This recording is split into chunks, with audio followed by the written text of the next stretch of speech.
Bonjour, on se retrouve pour une nouvelle vidéo et oui, avant de vous introduire le pourquoi de cette vidéo, je filme quand même là. C'est toujours pas hyper bien rangé, mais en fait de l'autre côté, là où il y a ma nouvelle bibliothèque, je dois me contorsionner pour arriver à filmer parce que j'ai toujours pas assez d'affiches et je trouve que le fond fait un peu trop palo. Bref, ça va être réglé prochainement. C'est une promesse avec moi-même. Bon, on y va pour le bilan lecture du mois de septembre. En septembre, j'ai peu lu, vous allez voir pourquoi, mais j'ai lu que 6 livres. Alors c'est vrai que c'est quasiment la moitié de ce que j'ai pu lire ces 3 derniers mois, enfin par mois on s'entend. Par exemple, par rapport à juillet et à août où je lisais 12-13 livres par mois, c'est vrai que c'est moins et je l'ai senti, ça m'a un petit peu frustrée ce mois-ci. Il y a des explications à ça, évidemment. Après, ça reste quand même cool d'avoir lu 6 livres ce mois-ci. Je me mets pas la pression avec un nombre de livres que je devrais lire par mois. Tant que je prends toujours autant du plaisir à lire et à découvrir des livres, ça me va. Mais il est vrai qu'au moment de ce bilan de septembre, c'est un peu plus pauvre. On va espérer que du coup la vidéo soit plus simple à filmer, à monter et plus courte pour vous à regarder, au moins qu'il y ait des avantages au fait que j'ai peu lu. J'ai peu lu pour principalement 3 raisons. Premièrement, qui dit septembre dit pour moi la reprise du travail, forcément. Et donc nouveau rythme à trouver, ce que je trouve très difficile. C'est un nouvel emploi du temps, il faut s'y faire, il y a des nouvelles contraintes qui apparaissent en septembre.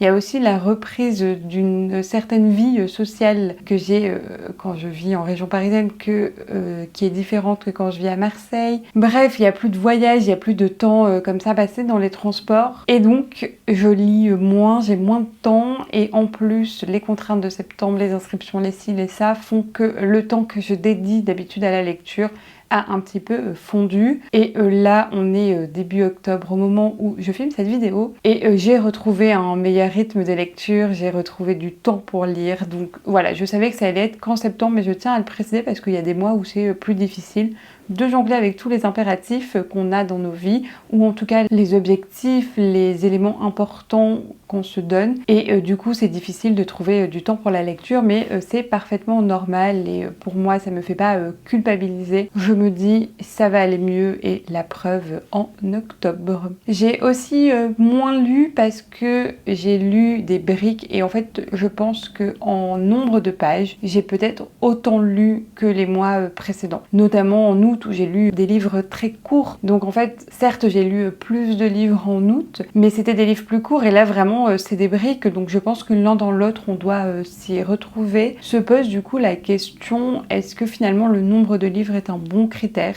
En tout cas, c'est un critère facile, il suffit juste de compter, ça va très vite. Mais peut-être que je devrais rajouter le nombre de pages lues pour peut-être avoir des chiffres plus judicieux, plus justes, en tout cas qui vont davantage refléter une certaine tendance de fond que le nombre de livres qui peut être très variable. Si vous lisez 3 nouvelles dans le mois, forcément ça fait 3 livres lus, c'est pas la même chose que de lire un gros pavé de SF au final. Je sais pas, je laisse cette question ouverte. N'hésitez pas d'ailleurs à me dire en commentaire ce que vous en pensez, si vous, ça vous intéresse déjà de connaître le nombre de pages que je lis au mois. Et c'est aussi une discussion que je laisse ouverte avec moi-même. Et troisième raison, qui est plutôt une raison en termes de ressenti qui explique pourquoi j'ai lu moins de livres. Vous allez voir, je pense que la logique n'est pas bonne mathématiquement, mais encore une fois, c'est un ressenti.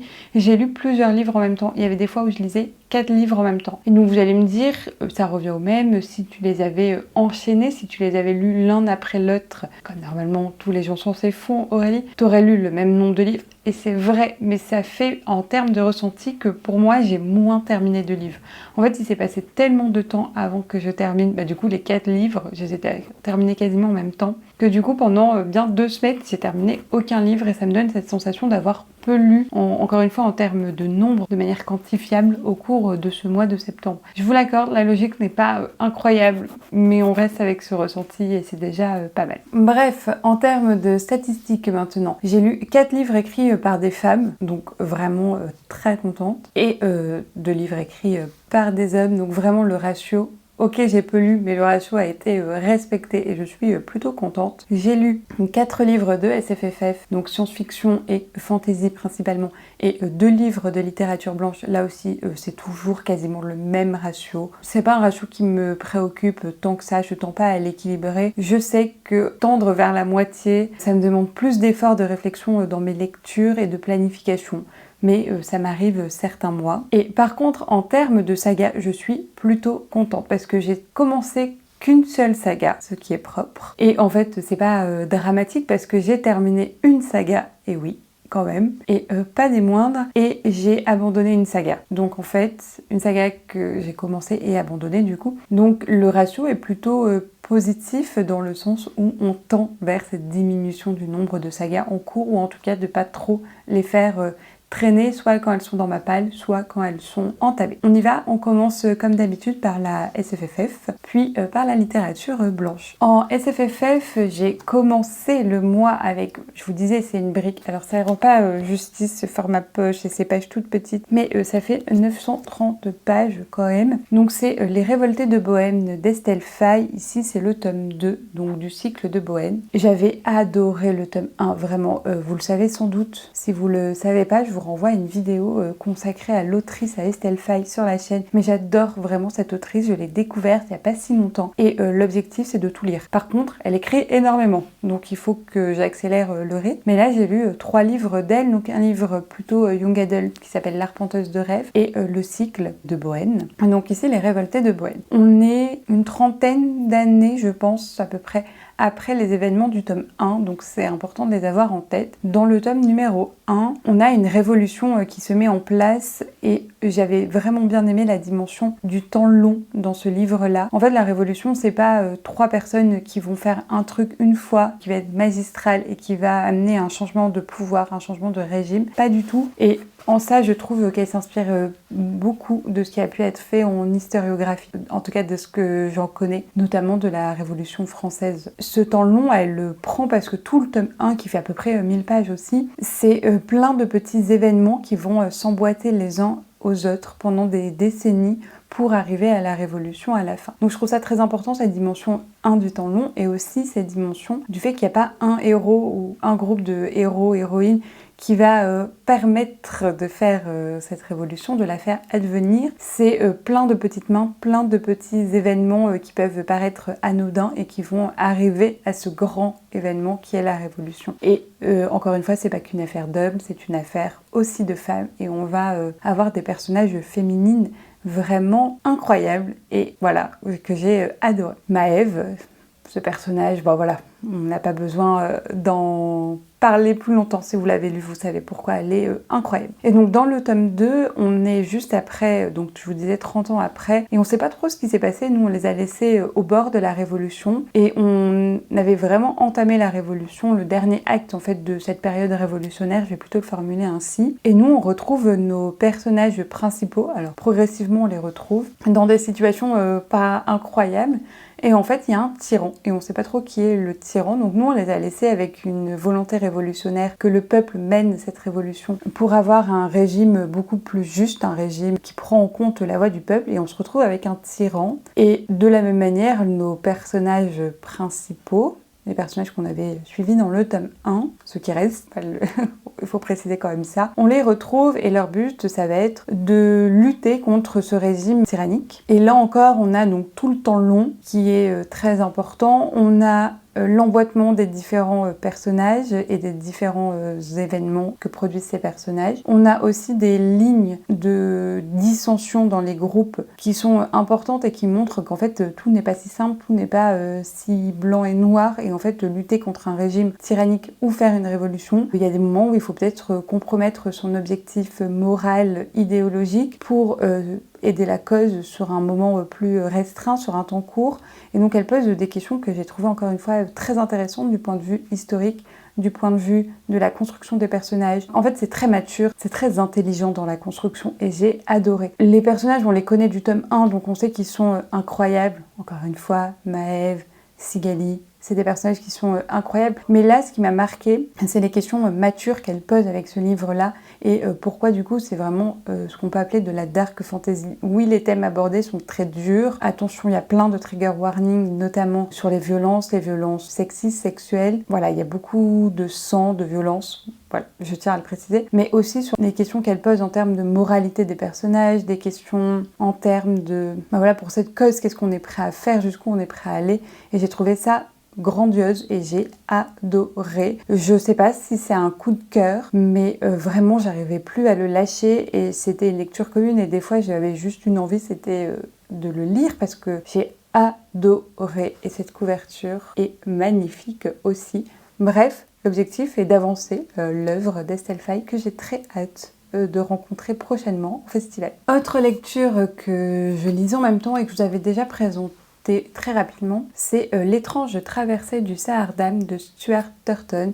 Je vous l'avais présenté très rapidement dans la vidéo sur Betty et je me suis blessée avec le livre d'Estelle Faye, il m'a entaillé la peau. Et donc, voilà, je vous le disais que je le lisais et c'était une relique aussi de ma palle à un moment donné. Bref, et donc cette couverture est magnifique et c'est pour ça qu'on me l'a offert. C'est un livre qui a beaucoup circulé sur les réseaux sociaux, je dirais, il y a 1 an et demi, 2 ans. Je suis pas très sûre de la datation. Et comme il circulait beaucoup, il était mis en avant en librairie et on me l'a offert parce qu'il est vraiment magnifique, mais là je radote. Et les avis étaient très négatifs sur ce livre, les retours, vraiment ça me donnait pas envie de le lire et je remercie Julie si elle passe par là, qui m'a proposé du coup en commentaire d'une vidéo d'en faire une LC parce qu'elle aussi avait du mal à le sortir de sa pile à lire et donc c'est ce qu'on a fait. Et ça a été un échec et je suis vraiment désolée Julie encore une fois que notre première LC soit autant un échec, mais bon, j'ai pas aimé le livre du tout. Pour le résumer, on va essayer de faire les choses dans l'ordre. On est en 1634 sur un bateau qui s'appelle le Sahardam,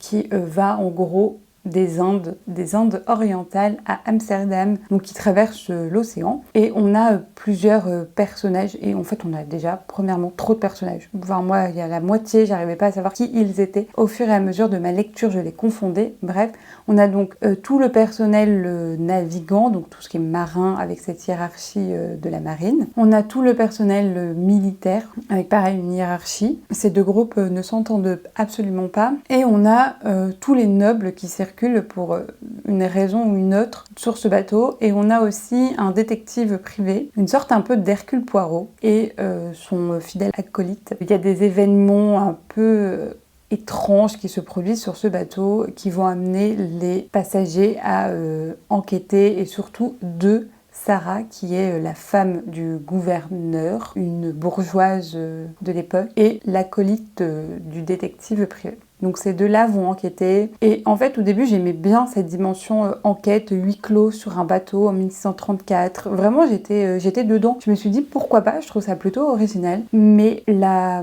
résolution de l'intrigue m'a vraiment pas plu. Un premier tournant explicatif des événements qui se passaient sur le bateau, qui était un tournant religieux. En fait, tout s'expliquait par la religion et la superstition de la religion, catholique ou protestante, je sais pas trop. Et oui, on est en 1634 et oui, la religion a un poids très important. On est au milieu de l'océan et j'imagine bien qu'il y a plein de superstitions. Mais vous le savez sans doute, c'est pas un plot twist que j'aime bien. Déjà, c'est un trope, la religion, qui ne m'intéresse pas trop. Mais du coup, là, en plot twist, j'étais ah non, pas ça. Donc ça, c'était le premier plot twist. Et en fait, j'ai trouvé que l'enquête était un petit peu nulle. Déjà, les deux personnes qui enquêtent peuvent pas trop communiquer l'un avec l'autre.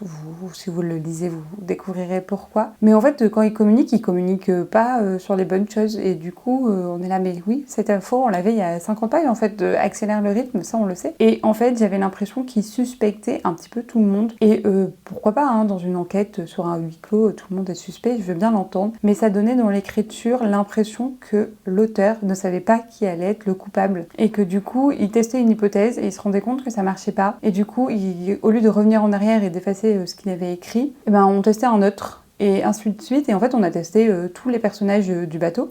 Et à la fin, pour avoir un coupable, enfin des coupables en plus, où c'est pas crédible parce que c'est des personnages qui ont enquêté tout le long, c'est des personnages qui se sont mouillés, qui avaient pas trop de raisons de faire ça, leur moline n'est pas très justifié, c'est assez alambiqué, tiré par les cheveux. Enfin, j'ai vraiment pas aimé et j'ai été déçue parce que, en plus, j'en attendais pas grand chose. vu les retours négatifs. Mais quand j'ai commencé, je me suis dit, ok, c'est peut-être pas, ça va pas être si négatif que ce que les gens laissent penser sur les réseaux sociaux. L'idée de départ me plaît. Moi, je suis séduite par ce huis clos mystérieux d'enquête sur un bateau. Et en fait, non, j'ai vraiment pas aimé. Pour tout dire, j'ai lu les 50 dernières pages en diagonale parce que j'en avais rien à faire, même de qui étaient finalement les coupables. Mais voilà, donc un flop, ne pas se fier à la couverture d'un livre. Ça sera une belle leçon. Mais c'est vrai qu'il est vraiment magnifique. Bon, et avec tout ça, vous allez dire que j'ai quand même peu lu pour le Cocorico. Si, Les Révoltés de Bohème, ça faisait partie de ma pile du Cocorico. J'ai aussi entamé dans cette fameuse palle La Cour des Ténèbres, le tome 1 de Victor Dixon, et j'ai adoré. Vraiment, je l'ai écouté en audio, j'ai adoré. La rentrée, c'est plutôt difficile de trouver la motivation pour retourner au travail, mais ce livre-là m'a aidée parce que j'avais qu'une hâte, c'était de l'écouter, et comme je l'écoutais que en allant travailler, c'était parfait. J'avais limite envie d'aller travailler. Pour l'histoire, pour le résumé, on est 300 ans après la mort du roi Soleil, normalement. Dans cet univers, le roi Soleil n'est pas mort, donc Louis XIV n'est pas mort, il a été transmuté en vampire et du coup règne la cour des ténèbres. En fait, toute l'étiquette versaillaise tourne autour de l'étiquette vampirique versaillaise et donc on a une hiérarchie de vampires. Et les mortels, les humains, ont des conditions de vie très strictes, ils peuvent pas s'éloigner à plus de X kilomètres, genre 1 ou 3 d'un clocher. Ils peuvent pas sortir la nuit, sinon ils sont à la merci des vampires. Et tous les mois, notamment les roturiers, doivent subir la saignée, donc on leur prélève du sang afin de nourrir les vampires et les nobles vampiriques du royaume. Grâce à ça, le roi Soleil a étendu son empire. La plupart des cours étrangères sont soit ses vassales, soit dans son aire d'influence. Et nous, on va suivre une jeune fille, et j'ai oublié son nom, mais vraiment j'ai adoré le livre. Ah, les prénoms, c'est vraiment très compliqué. Et on va suivre une jeune fille, si, elle s'appelle Jeanne, et on va suivre donc Jeanne qui voit sa famille mourir sous ses yeux par la police des vampires, en gros, ce qu'on appelle les dragons. Et en fait, en voulant s'échapper, elle va découvrir un petit peu le pot au rose, qui est que sa famille est une famille de révolutionnaires, ou en tout cas une famille qui trempe dans l'opposition à Louis XIV et à cette histoire de vampire. On n'en sait pas beaucoup plus. Et en fait, en s'échappant, la seule manière pour réussir de s'échapper, c'est qu'elle va prendre la peau de Diane. Diane, c'est une noble locale. Elle vit autour de Clermont-Ferrand, Jeanne. Et elle va partir avec un vampire qui rentre de disgrâce à la cour de Louis XIV. Et elle va intégrer une sorte de pensionnat. Ça fait très penser au pensionnat qu'a ouvert Madame de Maintenon pour les jeunes filles un peu déshéritées ou les nobles, et qu'on retrouve dans les livres que j'adorais enfant, La Cour du Roi Soleil, Les Colombes du Roi Soleil. Et elle va apprendre en fait les arts nobles de ce royaume. Et elle a un projet de vengeance. Elle veut tuer les responsables de la mort de sa famille. Elle veut en apprendre davantage. Et en fait, tous les 31 octobre, il y a la fameuse gorgée du roi. Et en fait, c'est une épreuve de sélection qui permet de se rapprocher du roi Soleil. Et donc elle va se préparer à ça et on va suivre tout son parcours en fait pour pouvoir candidater et mettre au point sa vengeance. C'est du young adult, on suit une jeune demoiselle, elle a 14 ans je crois, 15 ans dans ces eaux-là. Elle est plutôt jeune et c'est vrai que la structure du roman est assez classique, c'est plusieurs épreuves qui vont se dérouler, donc elle apprend pour la première épreuve, elle a fait la deuxième, etc. C'est vrai que c'est assez classique dans la structure du roman, assez classique dans les thèmes qui sont abordés, le rôle de l'amitié, le rôle de l'entraide, qu'est-ce que c'est que se venger. Mais je trouve qu'en fait, la plume de l'auteur m'a emportée, m'a séduite, et en fait arrive à transcender et à rendre vraiment mieux, je sais pas comment formuler ça, mais beaucoup plus agréable ce schéma qui est un petit peu classique, vu et revu. Et j'ai adoré l'univers qu'il a créé, parce qu'à chaque fois je me disais, ah oui mais là on est 300 ans après la mort de Louis XIV, donc on est autour des années 2000, et en fait nous on connaît plein de trucs sur les années 2000, et qu'est-ce qui justifie qu'on n'a pas par exemple ces avancées historiques, ces avancées technologiques. Et en fait il apporte des réponses et je trouve que l'univers est vraiment très bien construit. Et je trouve que l'idée est originale et j'aime vraiment beaucoup. C'est une trilogie pour l'histoire de Jeanne, on va le formuler comme ça. Et je crois que c'est une duologie après aux États-Unis, parce qu'on parle beaucoup aussi des États-Unis dedans, de l'Amérique. Il y a une trilogie et une duologie et j'ai vraiment envie de tout lire. Et je sais plus qui m'a dit que la duologie américaine était meilleure que la trilogie française. Je suis tellement embarquée dans la trilogie française que j'ai hâte d'y arriver en fait. le tome 2 de La Cour des Ténèbres de Victor Dixon sera lu, et c'est une promesse avec moi-même, en octobre, parce que vraiment j'adore. Je sais pas si je l'écouterai ou si je le lirai, mais vraiment j'aime beaucoup. Le dernier livre de SFFF que j'ai à vous présenter, c'est Gideon la 9e, écrit par Tasmin Muir. Je suis pas trop sûre de la prononciation, c'est une autrice néo-zélandaise. Et ça a été un flop monumental.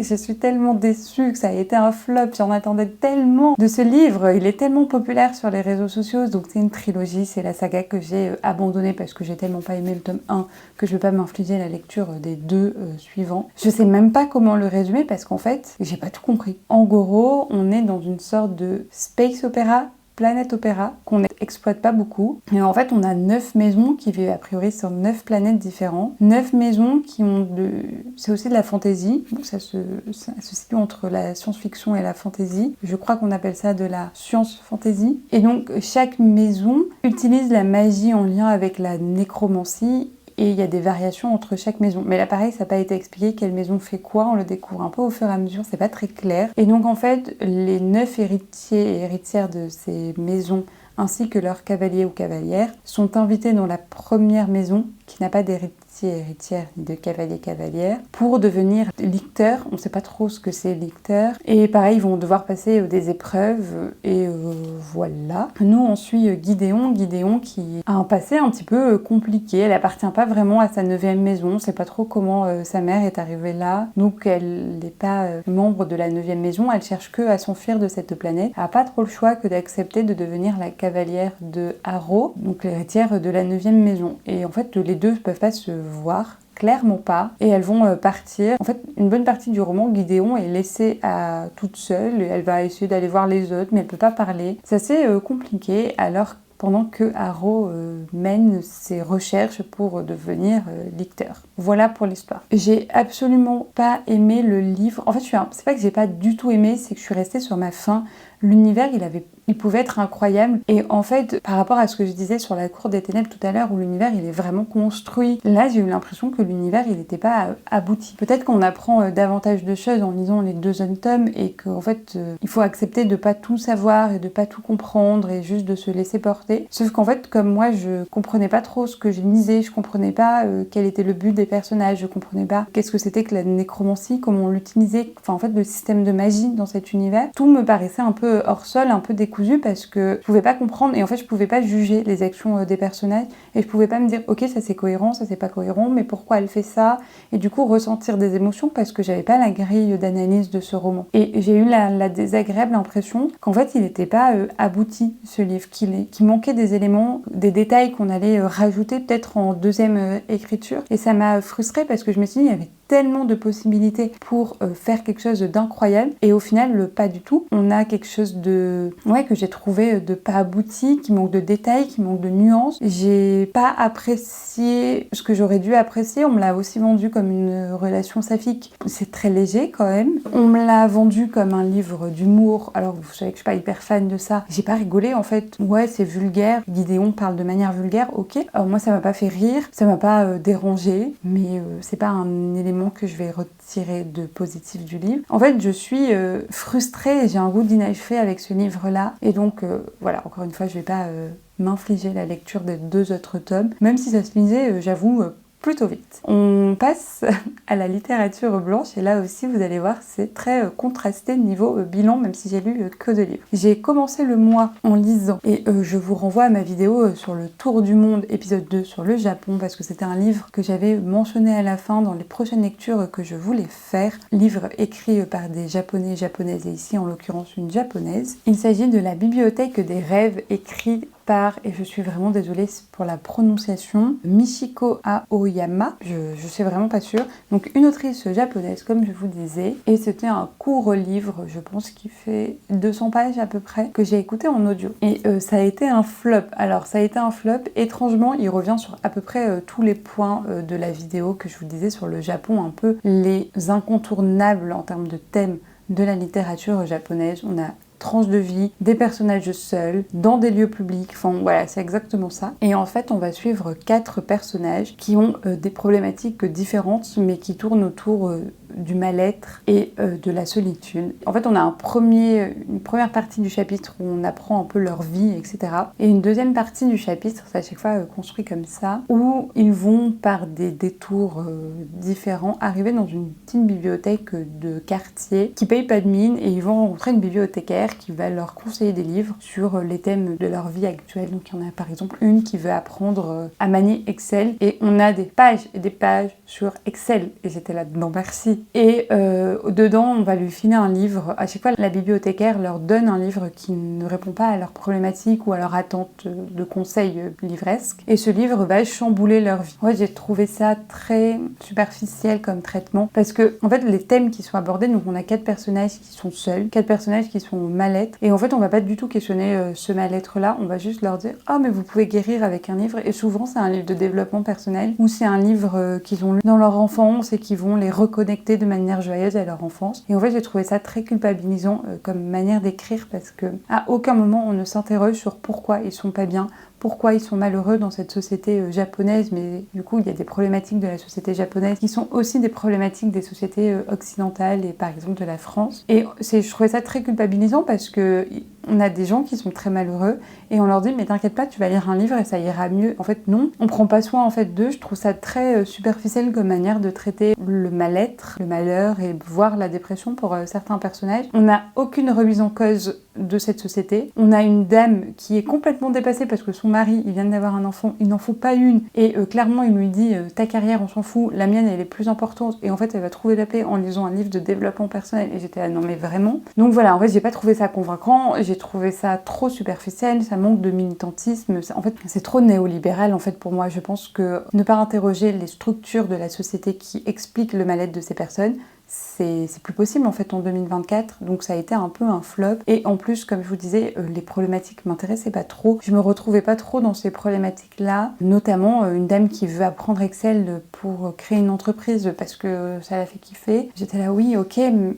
mais c'est pas pour moi, ça m'intéressait pas, donc voilà, j'ai trouvé que les problématiques m'intéressaient pas, et en plus les problématiques, les quelques qui m'intéressaient, notamment cette histoire de sexisme dans le couple et de répartition des tâches domestiques, bah c'était mal traité. Donc ça a été un gros flop pour moi. Heureusement que pour finir cette vidéo, je vais vous parler d'une lecture qui m'a touchée. Betty de Tiffany McDaniel. Alors je vais pas en reparler en long, en large, en travers. J'ai fait toute une vidéo sur ça et je vous renvoie à cette vidéo. Mais donc pour faire très simple, on va suivre la vie de Betty. Betty c'est une jeune fille Cherokee. On va la suivre dans les années 60 aux États-Unis, dans le sud, donc des États très racistes. Et donc on a la vie d'une jeune femme racisée, à qui il arrive tous les malheurs du monde, à elle et à sa famille. Et j'ai adoré cette lecture. Je vous reliste très brièvement les points qui m'ont marqué dans cette lecture. Tout d'abord, la plume de l'autrice qui est magnifique, qui est poétique. Oui, c'est un livre très dur. Oui, il y a tous les trigger warnings possibles et inimaginables. C'est pas la lecture, je disais, la plus dure. Donc, la liste des trigger warnings est importante pour se protéger. Si vous avez lu d'autres livres violents, même la vie des fois est plus violente, vous pouvez y aller. Juste protégez-vous. Et aussi protégez-vous parce que la plume de l'autrice, elle vient sublimer cette horreur. Elle vient donner une nouvelle dimension à l'horreur et qui rend le texte encore plus bouleversant, plus poignant que si c'était raconté différemment. Je ne sais pas si je suis encore très claire sur cette idée. Deuxième point qui m'a marqué, c'est le père de Betty. Il m'a émue. Vraiment, il m'a ému cet homme, et cet homme transcende la plupart des rôles de genre qu'on pourrait attribuer à un homme. Il a une philosophie de vie qui m'a marquée, qui m'a touchée, qui touche les personnages du livre, hein, mais aussi nous, lecteurs et lectrices. J'ai été très touchée par la galerie aussi d'expériences qu'elle fait vivre aux femmes et en quoi cette galerie d'expériences résonne, fait écho et illustre les débats du féminisme de l'époque, donc dans les années 60, mais encore les débats qu'on peut avoir aujourd'hui, et du coup ça en fait un livre très militant et j'ai trouvé ça incroyable. Les débats féministes mais aussi les débats racistes, enfin antiracistes. Et dernier point qui m'a touchée, c'est la colère de Betty. Et je pense que ça, c'est le point qui m'a le plus marqué. Je vous disais dans la vidéo plus en détail que Betty est en colère. Elle a des raisons de l'être, hein. Franchement, voilà, c'est rien qu'à d'être une femme racisée, elle a des raisons d'être en colère. Et c'est la première fois que dans un livre, je me sens autant liée à une héroïne par sa colère. Et souvent, il y a d'autres choses que la colère, Mais là, c'est vraiment cette colère qui m'a marquée et cette colère qui est à la fois très personnelle. Il lui arrive des choses, encore une fois, horribles, mais qui a une dimension aussi universelle, sororale. Et en fait, même si on ne vit pas la même chose, même si on est très différentes, Betty et moi, je comprends sa colère, je la ressens et j'ai envie de lui faire un câlin, de la protéger, de l'aider et d'être en colère avec elle, de la défendre. Et ça, j'ai trouvé ça trop beau parce qu'elle arrive, par ce livre, encore une fois, par cette fiction, à me faire ressentir ce qui est pour moi un des fondements de la sororité actuelle. Et j'ai trouvé ça magnifique. Elle a vraiment une plume incroyable. Et franchement, lisez Betty. Lisez Betty, je comprends pas pourquoi j'ai attendu autant de temps à le lire. Enfin si, je sais, j'avais peur. Cette peur n'était pas à ce point-là justifiée, mais vraiment, lisez Betty. Je comprends tout à fait la hype de ce livre-là. C'est très rare que je dise ça très souvent et ce bilan lecture l'a prouvé. Et souvent les livres qui sont très à la mode ne marchent pas sur moi, mais celui-là il fonctionne. J'ai adoré. Lisez Betty, ça sera le mot de la fin. Enfin, quasiment le mot de la fin. Voilà, en tout cas pour ce bilan lecture, je vous remercie encore une fois de me soutenir, ça me touche à un point vous pouvez pas imaginer. Et merci d'avoir encore une fois regardé cette vidéo. Moi, je vous dis à la semaine prochaine pour une nouvelle vidéo. Et en attendant, faites de bonnes lectures. Au revoir!